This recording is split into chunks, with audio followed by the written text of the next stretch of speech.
Dan inilah yang harus diangket. Bukan ramai untuk mengangket pilpres, tapi pileg kok nggak diangket, kan bodoh namanya kan. Hola netizen yang tercinta, wacana menggulirkan hak angket DPR untuk mengusut dugaan kecurangan pemilu 2024 menyisakan tanda tanya besar. Pasalnya, hak angket diajukan oleh fraksi-fraksi di DPR yang mana mereka menjadi bagian dari pihak yang akan diangket. Demikian disampaikan Ketua Umum Partai Bulan Bintang atau PBB, Yusril Iza Mahendra dalam acara Indonesia Lawyers Club atau ILC bertajuk Hak Angket DPR seampuh apa? Bisakah hak angket membatalkan pemilu? Yusril menuturkan pemilu 2024 digelar secara serentak, mulai dari Pilpres, Pileg DPR RI, DPRD Provinsi, dan Kabupaten atau Kota. Sehingga jika angket digulirkan untuk mengusut dugaan kecurangan pemilu 2024, maka secara menyeluruh mesti diangket. Lebih lanjut, Yusril menegaskan bahwa partainya justru yang terbukti tidak melakukan sogok-menyogok karena tidak lolos ambang batas parlemen 4%. Dan kalau kita memang mau menyelidiki pelaksanaan pemilu ini betul-betul jujur, adil seperti amanat konstitusi, tidak curang, tidak suap menyuap, tidak sogok menyogok, itu dilakukan pasti secara menyeluruh. Tidak hanya Pilpres, karena pemilu kita ini serentak.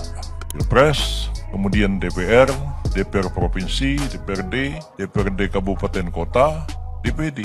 Dan tadi Pak Deddy Sitorus mengatakan semua ini uang. Untuk jadi anggota DPR pusat aja 20-30 miliar. Nah, gimana nih menurut netizen yang terhormat? Silakan berkomentar ya. Udah lihat belum video yang ini? Prof Yusril itu lagi ngejelasin tentang hak angket ya. Kalau hak angket itu tidak bisa membatalkan pemilu atau ya gitu-gitulah pokoknya. Ya lu tonton aja deh di akunnya ini. Dia kan cuma ngejelasin ya. Seorang Profesor Yusril gitu menjelaskan, dan dia lebih tahu itu seperti apa. Dan menurut gue Prof, percuma Profesor mau ngejelasin nih ya sampai berbusa itu mulutnya Prof. Percuma, karena mereka nggak akan percaya Prof. Mereka tidak akan percaya. Lu baca aja komen nih, lihat nih, komen yang ini nih. Dijelasin tentang hak angket, ngomongnya percuma kan pamannya di MK. Gue pernah berdebat di salah satu komen. Jadi gue tuh ada posan yang tentang Gibran waktu itu. Terus ada yang komen, wah udah curang, menang, bla bla bla segala macam itu. Terus gue komen dong, gue komen lah sama orang itu. Terus gue ajak debat terus tuh, sampai ujung-ujungnya mentok nih. Orang ini pendukung 0103 kalau udah bilang, ha MK. Nah itu tuh berarti dia udah kalah. Berarti dia udah kalah debat. Dia kalau udah kayak begitu tuh berarti dia udah kalah debat. Atau enggak tiba-tiba dia ngomong, pamannya jadi MK, MK. Itu berarti dia udah kalah. Jadi kalau lu ngajakin debat pendukung 0103 tiba-tiba langsung MK, itu berarti dia udah kalah dah. Dia nggak bisa matahin argumen lo lagi. Dah, seru kan? Nah, benar sekali apa yang dikatakan oleh Pak Yusril. Hak angket itu adalah hak DPR untuk menyelidiki kecurangan. Jadi kalau mau hak angket, semua pemilu diulang. Jangan presiden doang, kayak DPR, DPRD, dan lainnya, karena serentak. Dan di situ juga di TPS ada saksi para partai-partai tersebut. Jadi tidak ada namanya kecurangan, oke? Karena mutlak didukung masyarakat yang menang. Untuk pendukung 01 dan 03 cerdas dikit ya, cerdas. Makanya makan gratis susu biar cerdas. Oke, yuk legowo yuk, bisa yuk dengerin tuh pendapatnya Pak Prof Yusril, keren, tiada lawan.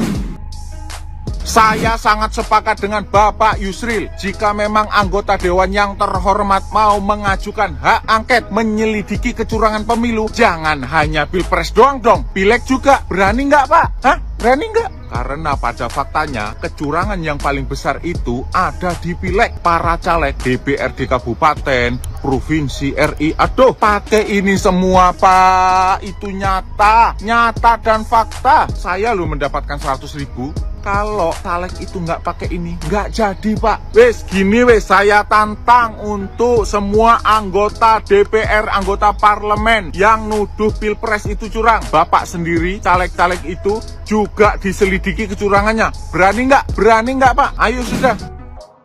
Gua setuju sih sama Profesor Yusril nih. Ya emang yang harus diangket itu ya membuktikan bahwa anggota-anggota DPR apakah masuk DPR RI itu mereka bisa dapat bangku di Senayan itu apakah pakai duit atau enggak. Itulah yang harus diangket, harus dibuktikan. Karena mungkin bisa aja calon-calon legislatif yang masuk DPR RI itu calon-calon yang nggak berkualitas, nggak mempunyai kapasitas dalam berpolitik gitu loh, nggak pintar dalam menyampaikan aspirasi rakyat gitu loh sebenarnya. Jadi mereka mengandalkan uang untuk masuk ke DPR RI, untuk masuk ke Senayan gitu loh. Mereka bukan orang-orang yang pandai dalam berpolitik, bukan orang-orang yang pandai menyuarakan aspirasi rakyat, tapi hanya pintar mencari uang dengan menghalalkan segala cara gitu loh, ya kan? Dan inilah yang harus diangket, bukan ramai untuk mengangket pilpres tapi pilek kok nggak diangket, kan bodoh namanya kan. Dan pesan gue ya sama caleg-caleg partai oposisi, nggak usah lah menyebar fitnah tentang kantong bansos warna biru itu sama dengan kaosnya Pak Prabowo, kaos kampanye Pak Prabowo Gibran. Nggak usah lah menyebar fitnah seperti itu. Cek di lapangan, kantong bansos itu berwarna-warni kok. Ngapain mereka pakai ngurusi segala macam warna kantong bansos, mau pakai ilmu cocokologi? Itu pemikiran orang-orang yang bodoh menurut gua, pemikiran orang-orang yang takut sama kekalahan dan nggak terima akan kekalahan gitu. Semakin kalian menyebar fitnah, semakin kalian menebar kebencian, rakyat semakin tahu siapa kalian sebenarnya. Yang ramai-ramai mengusulkan angket ini itu, menyebarkan fitnah, menyebarkan hoaks, bahwa kalian sendiri itu adalah pecundang. Ada yang bilang bahwa hak angket itu keinginan rakyat. Rakyat yang mana coba tunjukkan? Rakyat yang mana yang menginginkan hak angket? Tidak ada. Hak angket itu justru dilontarkan oleh Ganjar. Ganjar yang mendorong-dorong adanya hak angket, bukan rakyat. Rakyat sudah melakukan voting melalui pilpres dan yang menang pasangan Prabowo Gibran. Itu artinya bahwa rakyat sudah memberikan mandat kepada Prabowo Gibran untuk memimpin negeri ini. Gitu. Kok selalu alasan rakyat yang ingin hak angket? Wong sudah jelas-jelas Pak Ganjar yang menginginkan hak angket. Sudahlah, diterima saja. Itu sudah keputusan rakyat. Rakyat sudah bulat memilih Prabowo Gibran untuk menjadi Presiden Republik Indonesia. Gitu aja kok repot. Oke, isu yang paling mutakhir adalah angket DPR yang berkaitan dengan pemilu. Diajukan oleh individu anggota DPR dari fraksi PDIP.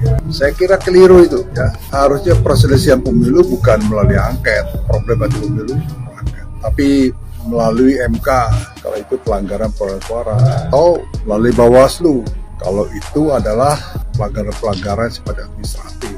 Ya, dalam sejarah tata negara Indonesia, angket itu selalu dikaitkan dengan kebijakan umum, karena kaitan pemilu. Misalnya zaman Bung Karno ya, kaitan dengan persoalan penggunaan divisa. Zaman Pak Harto persoalan Pertamina. Ya, kemudian Gus Dur ketika dia mengajukan memorandum bukan DPR langsung dihadang dengan hak angket. Ya, Bulog. Ya. Megawati juga bikin gitu dan ya, di era SBY pernah dia juga angket berkaitan BLBI, Bank Senturi. Ya. Kemudian zaman Jokowi, ya ini ya. Tapi semua angket itu tidak menghasilkan produk apapun juga, ya. Dan bahkan ada angket yang panitianya tidak jadi kerja, nggak jelas. Nah sekarang kalau menurut saya sebaiknya penggunaan angket itu setelah Mahkamah Konstitusi selesai memeriksa perkara sengketa pemilu. Jadi penggunaan angket itu berkaitan dengan peningkatan kualitas sistem pemilu, sistem demokrasi. Jadi bukan karena kalah kemudian bikin angket, ya. Jadi kan masyarakat menilai seperti itu, ada kecenderungan seperti itu nilainya. Dan itu namanya membuat minor tugas DPR. Saya dukung angket, tapi setelah selesai pemeriksaan semua sengketa pemilu di MK, itu baru benar. Ya. Dan kemudian belum jelas juga angket apa yang mau diangket. Ini baru, kalau berita itu baru judulnya doang, leadnya belum, apalagi proposal. Ya, jadi harus jelas mau bikin apa angket itu.